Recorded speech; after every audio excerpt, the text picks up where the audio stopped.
الف مبروك الفوز والصعود، وعايز اعرف الموسم كان ماشي ازاي يا كابتن، والمباراه دي كان لها طابع خاص عنك. ربنا يخليك يا محمد حبيبي. انا مش عارف اتكلم بصراحه، مش قادر اتكلم. دي اول مره في حياتي افرح فرحه زي دي، وانا لاعب وانا مدرب. اول مره احس بالفرحه دي. الحمد لله رب العالمين. تعبنا كتير السنه دي واجتهدنا فتعبنا خالص والله، الرجاله تعبت، اكتر فرقه تعبت وشقيت. الجو عندنا صعب جدا والحياه صعبه. الحمد لله رب العالمين، لكن معانا رجاله، معانا لاعيبه رجاله وجهاز محترم وجماهير. كل جماهير الصعيد كانت بتكلمنا، كل جماهير كانت بتكلمنا واحد واحد. فانا بهدي الفوز ده للرجاله دي، اللعيبه دي اللي تعبت وشقيت، ومجلس الاداره والجماهير كلها بتاعتنا، جماهير اسوان وسوهاج وجماهير قنا وجماهير اسيوط وجماهير الصعيد كلها. الحمد لله الحمد لله الحمد لله على الفوز وعلى الصعود.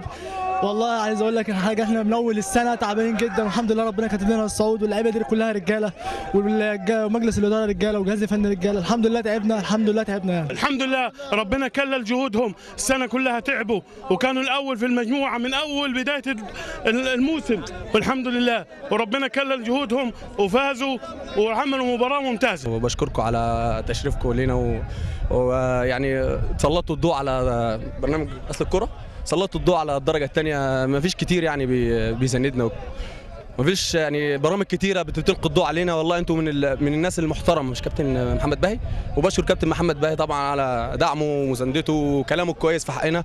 وان شاء الله هنبقى فرقه كويسه تشرف اهل الصعيد واسوان والاقصر، كل الصعيد ان شاء الله في الدوري الممتاز. الف مبروك للعيبه، الف مبروك لجماهير اسوان والجماهير ادفو خصوصا.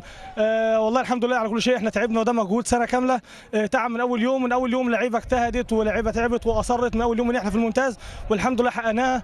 الحمد لله على كل شيء. ربنا كرمنا في الاخر، في يد الفرحه، وكرمنا ربنا كرمنا هنا في ملعب المنافس. الحمد لله المنافس كان بيحتفل ومستني يحتفل علينا، لا ما حدش يحتفل علينا، احنا رجاله الحمد لله، كلنا الحمد لله لعيبه رجاله، واحنا صعيده ما حدش عارف يحتفل علينا.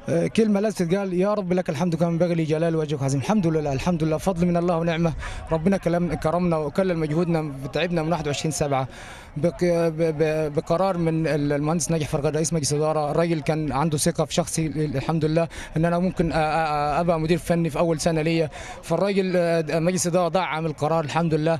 فاحنا بنشكرهم على الدعم القوي اللي هم مسانديننا بيه، والحمد لله ربنا كرمنا، انتقينا جهاز فني محترم ومخلص، وجميع اعضاء الجهاز الفني تفانوا باخلاص، وخاصه الكابتن اشرف عرب ما شاء الله بصراحه راجل عاوني كتير وساعدني كتير، وجميع اعضاء افراد الجهاز عشان ما ننساش حد، وجميع رجاله التعدين. اللعيبه ما شاء الله بصراحه اخلصوا النيه لله وتعبوا واجتهدوا، فالحمد لله رب العالمين، فضل من الله ونعمه. وبنبارك لشعب اسوان ان احنا قدرنا نسعدهم، وجمهور ادفو الكبير اللي هم اتلموا حوالين الفرقه بعد الاداء الرائع الحمد لله الموسم ده.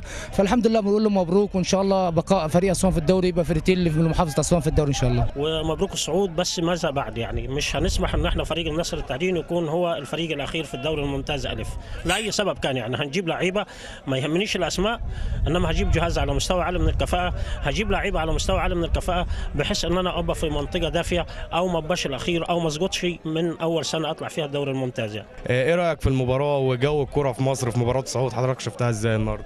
بسم الله الرحمن الرحيم، والصلاه والسلام على اشرف الانبياء والمرسلين سيدنا محمد وعلى اله وصحبه اجمعين. قبل ما نتكلم عن المباراه، انا احب بصراحه اشكر جمهورية مصر العربية، من رئيس الجمهورية الرئيس عبد الفتاح السيسي إلى الشعب الكريم المضياف الحبيب، الشعب المصري، شعب أرض الكنانة. وجدنا كل ترحيب، حفاوة، تقدير. أما بخصوص سؤالك في المباراة، فكنت أتمنى أن يكون في هذا اليوم الفريقان يصعدان إلى الدور الممتاز، لأن كانوا يستحقون ذلك، ليس مجاملة، لكن رأينا سجال، رأينا هجمة هنا وهجمة هناك، لكن في الأخير نقول ألف ألف مبروك النادي النصر التعدين. حضرنا من السعودية لأجل مناصرة الكابتن والمدير الفني لفريق نصر التعدين الكابتن أحمد رسلان، مدرب نادي القوس سابقا، نقول له ألف ألف مبروك. نقول للمهندس ناجح، لمجلس الإدارة، لجميع جماهير نصر للتعدين ألف مبروك. كما نشكر أعضاء مجلس إدارة نادي الأسيوطي على الحفاوة، على الاستقبال، على حسن الضيافة وكرم الضيافة اللي وجدنا هذا اليوم، مع شكري وتقديري لكم. النصر للتعدين يقيم أفراحه داخل ملعب الأسيوطي ويطير منه إلى الدوري الممتاز. محمد صلاح مبارك، أصل الكورة LTC.